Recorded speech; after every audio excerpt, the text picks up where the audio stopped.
मज्जाच मजा हा ट्रेंड कसा काय तुझ्या डोक्यात आला, म्हणजे कशा पद्धतीने तू तो व्हिडिओ बनवलास? एक अंकल आहेत, त्यांचा 3 वर्षापूर्वीचा व्हिडिओ आहे, तो आत्ता व्हायरल होतोय. सो त्या ट्रेंडमध्ये त्यांनी असं केलं की एक्झॅजरेट केल्यात गोष्टी ज्या रिअल लाईफमध्ये घडत नाही. तर त्यांचा तो व्हिडिओ सगळीकडे व्हायरल झाला आणि खूप क्रिएटर्सनी तो व्हिडिओ रिक्रिएट केला.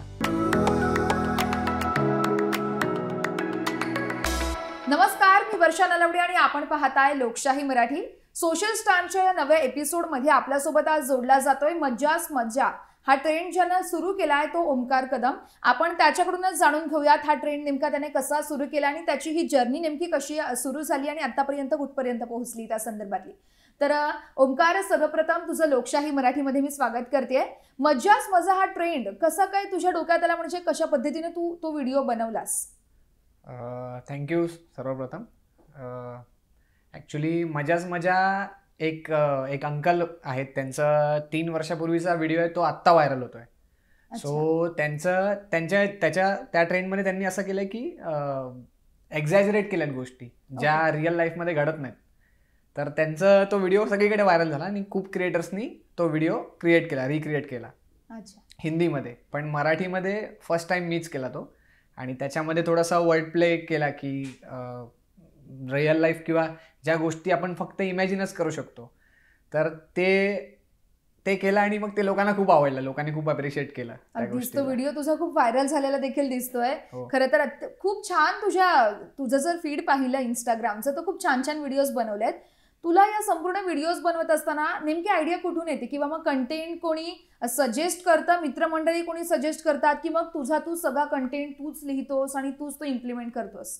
ऍक्च्युली कंटेंट असं काहीतरी सुचतं किंवा असं एक्झॅक्टली तसं नसतं. सुचतं हे खरं आहे, बट कंटेंट आपल्या रिअल लाईफमध्ये सुद्धा असतं. आता जसं इथे इंटरव्ह्यू चाललाय तर तेव्हाही माझ्या डोक्यात काहीतरी चालूच असेल की अरे हे कसं करतात, रिपोर्टर्स कसे बोलतात किंवा असं. तो कंटेंट क्रिएटरला कंटेंट कुठेही सुचू शकतो.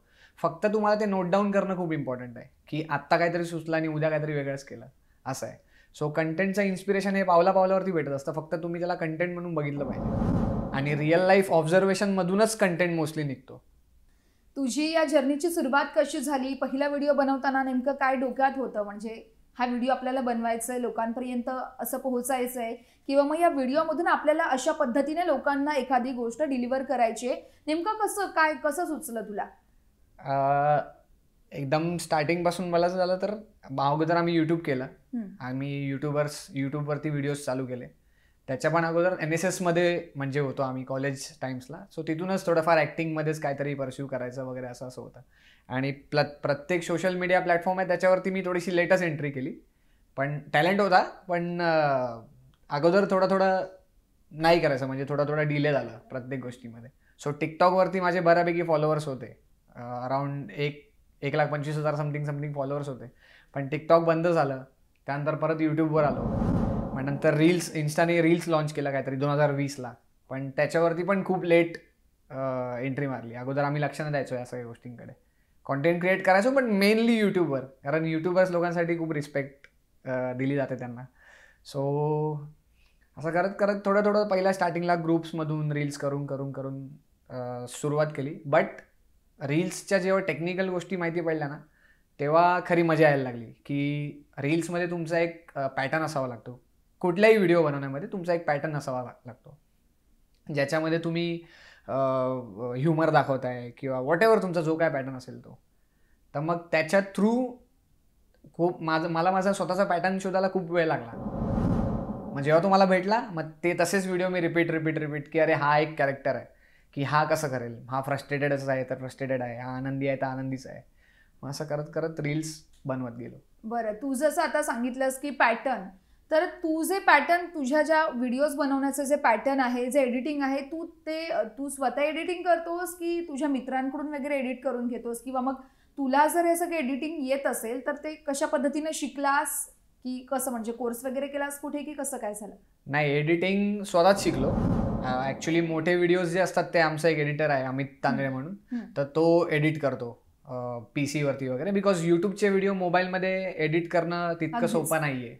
आणि छोटेसे रील्स असतात ज्याच्यामध्ये तुम्हाला फारशी मेहनत लागत नाही. एकदा तुम्ही शिकलात ना की तुम्ही ते लाईफ टाईम करू शकता. आणि रील्स एडिट करणं इझी पण आहे. इझी कसं आहे, ते टेक्स्ट मर्ज करणं वगैरे सगळं इझी आहे, बट त्याच्यामध्ये तुम्ही काय अजून वेगळं काय शक्कल लढवताय किंवा याच्यामध्ये मी काय ट्विस्ट करतो, तर त्याला एक व्हिडिओ एडिट करायला 15-20 सेकंदाचा कधी कधी अख्खा दिवस पण जातो. सो इझी पण आहे, कठीण पण आहे, बट शिकलं तर होऊ शकतं. अगदीच. तुझं जर फीड पाहिलं तर तू, मला वाटतंय बहुतेक व्हिडिओज हे मुंबईच्या लोकल ट्रेनमध्येच बनवलेत, बरोबर? तर मग हे सगळे व्हिडिओज बनवत असताना तुला कधी अडचणी निर्माण झाल्यात का? म्हणजे गर्दीच्या वेळेस तू व्हिडिओ बनवायला गेला, मग लोक तुझ्याकडे बघतायत, किंवा मग कुठेतरी तुला अडचण आली, अरे थांबा मला टेक घेऊ द्यात, माझा टेक आहे, आता तुम्ही चुकलात व्हिडिओज, किंवा अशा काही गोष्टी घडल्यात का? एखादा किस्सा आहे का असा?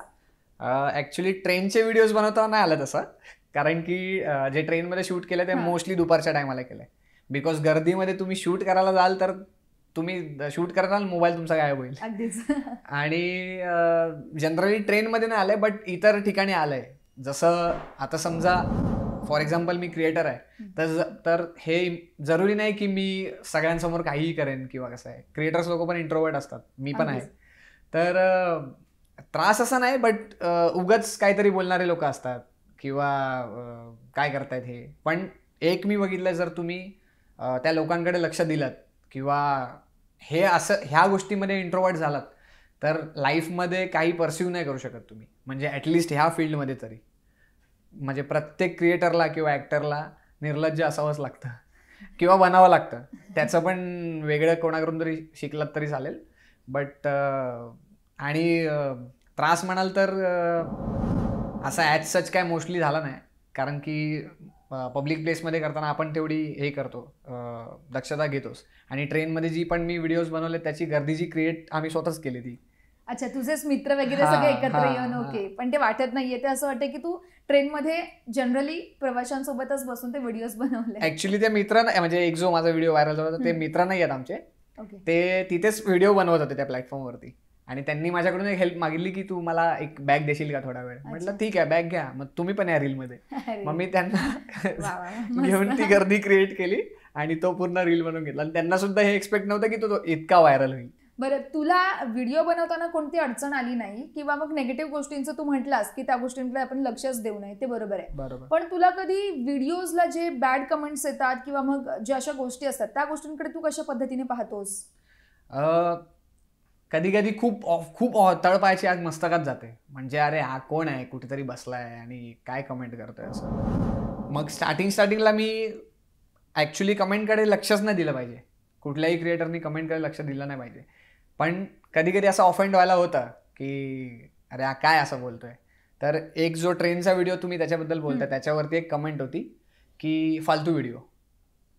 तर मग मला त्यावेळी राहवलंच नाही की मी आता करू तर काय करू. कारण की कसं असते, कमेंट करणारे जे असतात ना, ते म्हणजे तिथे ओपिनियन मेन म्हणजे जे सोशल मीडिया प्लॅटफॉर्म्स आहेत तिथे तुम्हाला खुल्ली सूट आहे की तुम्ही ओपिनियन मांडू शकता तुमचं. ते ॲक्च्युली एका अर्थाने नेगेटिव्ह पण आहे, कारण की कोणी येऊन काही बोलून जातो. तर एकाने कमेंट केली होती की फालतू व्हिडिओ. मी त्याच्या प्रोफाईलमध्ये गेलो.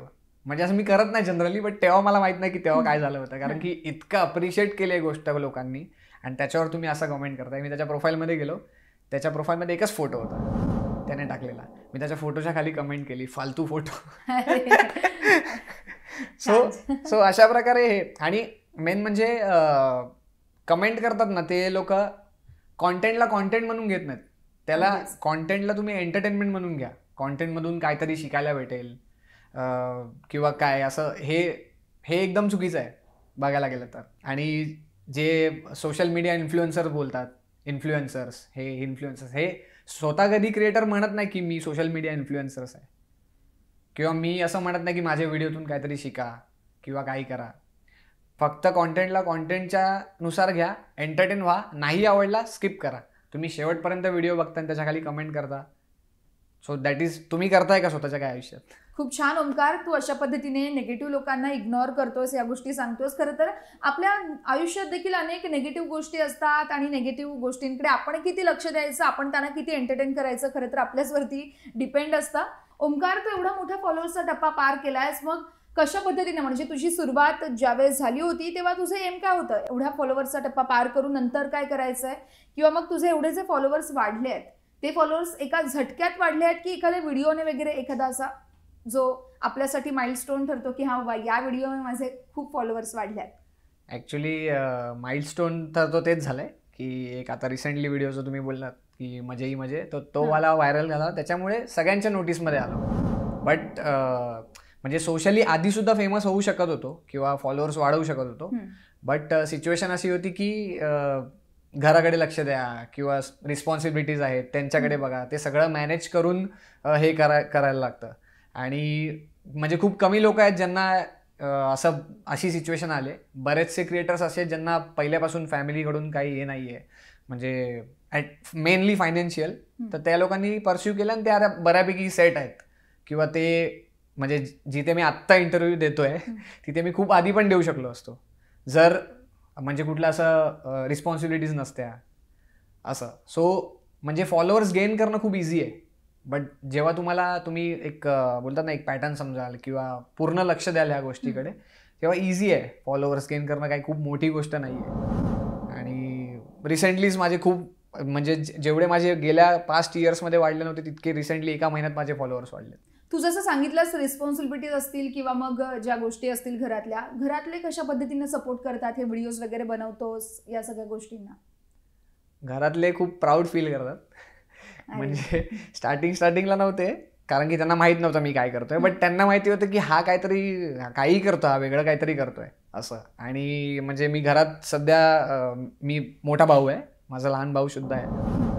तर सगळ्या रिस्पॉन्सिबिलिटीजमधून करत करत करत करत कुठेही ह्या शूटला जातो. काही वीक पडलेत घरी, कसेही कपडे पडलेले असतात, म्हणजे आपलं जे कॉस्ट्युमसाठी लागतं ते वगैरे पडलेलं असतं. सो असं नाही, म्हणजे घरातल्यांचा प्रॉपर सपोर्ट आहे. त्यांना माहिती आहे मी काय करतो किंवा कसं करतो. आणि स्टार्टिंगला 1-2दा विचारलं त्यांनी की अरे काय बाबा असं. म्हटलं बघा मी हे करतो आणि याच्यामुळेच लोक येतात आणि थोडेफार फोटो वगैरे काढतात. किंवा आता माझी आई आहे, ती वर्किंग आहे, तर तिचे कलिग्स तिला दाखवतात की अरे आई ते गेलाय, अरे हा बघ सोलापूरला गेलाय, अरे बघ ह्याचे असं झालं, ह्याचं तसं झालं. सो ती प्राऊड असते या गोष्टींमध्ये. आणि घरातल्यांचं इतकं काय नाही, घरात मी म्हणेल तसं आहे. अच्छा. सो घरून फुल सपोर्ट आहे या गोष्टीला. बट त्यांनी त्यांच्या कॅपॅसिटीनुसार जेवढं करता येईल तेवढं केलं. तू आता आपण पाहतोय आजकाल खरं तर सगळेच जण म्हणजे सोशल मीडियाच्या आहारी जात आहेत. म्हणजे आहारी नाही म्हणू शकत, सोशल मीडियाकडे अनेकांचा कल वाढलाय. तर शाश्वत करिअर म्हणून बघावं का सोशल मीडियाकडे, तुला काय वाटतं? सुरुवात करताना असं ठरवू नका की करायचंच आहे, कारण की ही अशी फील्ड आहे ना, याच्यामध्ये तुम्ही काहीतरी ठरवलं की ते माहिती आहे की एक युनिव्हर्सली थॉट आहे की हा इथपर्यंत पोहोचायचं, तर तिथे तुम्ही ठरवलंच पाहिजे की मी हे अचीव करणारच. बट काहीतरी गेन करायचं म्हणून सुरुवात नका करू. स्टार्टिंगला थोडे हे करा. सर्वात आधी तुमचा पॅटर्न समजा की इंस्टाग्रामवरती काय चालू आहे, त्याचा टेक्निकली अभ्यास करा की काय चालू आहे इंस्टाग्रामला. बिकॉज नॉर्मली कसं होतं, काही लोक फक्त ट्रेंडमध्ये व्हिडिओ करून व्हायरल होतात. आता जसं मी पण झालोय, पण मी अगोदर खूप काम केलंय, म्हणजे यूट्यूबवरतीच मी इव्हन ऑडिशनसुद्धा दिलेत. पण त्याच्यामध्ये काय एवढं नाही भेटलं सक्सेस. सो स्वतःचा रस्ता स्वतःच शोधला. सो म्हणजे करिअरबद्दल सांगायला झालं तर यूट्यूबचं इन्स्टाचं सगळ्यात पहिलं किंवा कुठच्याही सोशल मीडिया प्लॅटफॉर्मचं टेक्निकल नॉलेज घ्या की कसे व्हिडिओ व्हायरल होतात किंवा कसं काय होतं.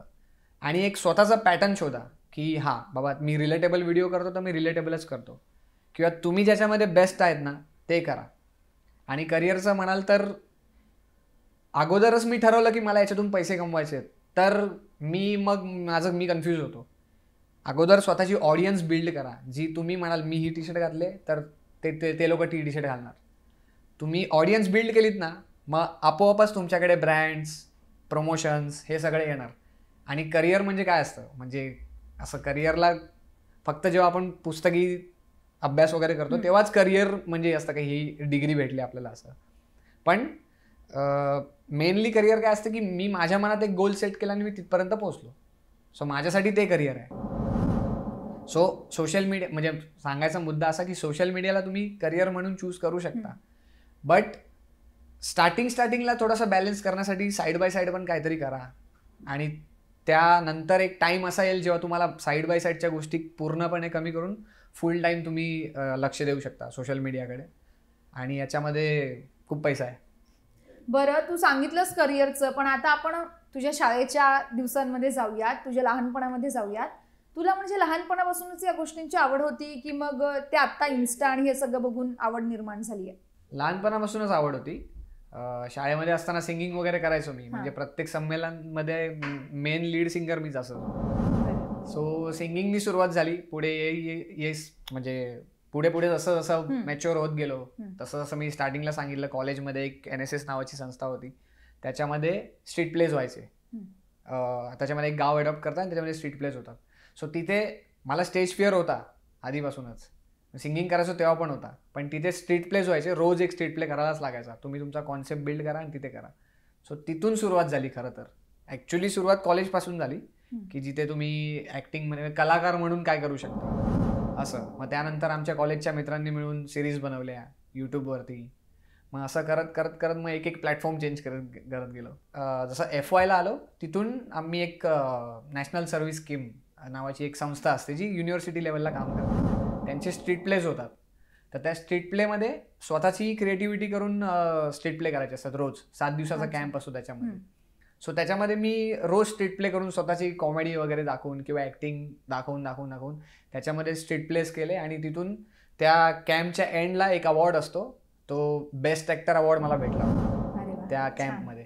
सो तिथूनच ह्या सर्वाची सुरुवात झाली होती. टिकटॉक आलं. टिकटॉकवरती खूप लोकांना बघितलं की हे लोक काय करतायत. मग ते जसं रिस्पॉन्सिबिलिटीजमुळे ते नाही करता आलं. मग एक एक प्लॅटफॉर्म सोडत आलो. नंतर टिकटॉक बंद झालं, रील्स चालू झालं. मग रील्सवरती शॉर्ट व्हिडिओ बनवायचो. मग म्हणजे असे खूप क्रिएटर्स आहेत जे माझ्या ओळखीचे आहेत, म्हणजे मी खूप आधीपासून काम करतोय, पण ते नंतर काम करून पण इवन त्यांचा पण इंटरव्ह्यू झालाय. तर मग आपण कधी येणार किंवा आपल्याला कधी बोलवतील, असं करत करत करत. पण ते असं एक फिक्स एम नव्हता की याच्यातून मला इन्कमच करायची आहे किंवा काय. छान छान, खूप छान, खूप मस्त वाटलं तुझ्यासोबत गप्पा मारून. खरं तर ओंकार, तू लोकशाहीच्या प्रेक्षकांना काय मेसेज देऊ शकतोयस? आपण पाहतोय खरं तर तुझी खूप खडतर म्हणावा लागेल प्रवास. तू स्टार्टिंग कुठून केलीस, आज एवढा मोठा टप्पा पार केलायस फॉलोअर्सचा. तू लोकशाहीच्या प्रेक्षकांना काय मेसेज देऊ इच्छितोयस? प्रेक्षकांना मेसेज देईन की आता जसं मी काय खूप वरून नाही आलोय किंवा काही नाही, जस्ट मेहनतच केली आणि आलो. तर जे पण कोणी सोशल मीडियामध्ये काही करायचा विचार करतायत, तर ते थोडं म्हणजे टेक्निकल गोष्टी जाणून घ्या. एक स्वतःचा फोर्टे बघा की तुम्ही काय करू शकता. जरुरी नाही की रील्सच बनवले पाहिजे, बट काही कुठल्याही सोशल मीडियामध्ये, आणि याला करिअर म्हणून चूज करू पण शकतात. मध्ये काही अप्स अँड डाऊन्स येतात जिथे तुमचे व्ह्यूज नाही जाणार, किंवा इवन मी स्वतः 2017 पासून व्हिडिओ बनवतोय, पण आज मी इथे आलोय. सो तुमची वेळ कधी येईल सांगता येत नाही. फक्त ट्रस्ट ठेवा आणि करत राहा. आणि आता तुमच्यावरती, तुम्ही इन्कम म्हणून बघताय, कसं बघताय त्यावेळी. पण सोशल मीडिया प्रेझेन्स हा प्रत्येकाचा असला पाहिजे, इवन जे TV वर असतात त्यांचा सुद्धा. सो तो तुम्हाला हेल्प करतो तुमच्या लाईफमध्ये. खूप खूप धन्यवाद ओंकार, तू इथे आलास आणि मनमोकळ्या पद्धतीने आमच्यासोबत गप्पा मारल्यास त्यासाठी. आणि यासह सोशल स्टारमध्ये आता आम्ही इथेच थांबतोय. मात्र नवीन एका सोशल स्टार सोबत आम्ही लवकरच तुमच्या भेटीला येणार आहोत. त्यामुळे तुम्ही कुठेही जाऊ नका, पाहत रहा फक्त लोकशाही मराठी.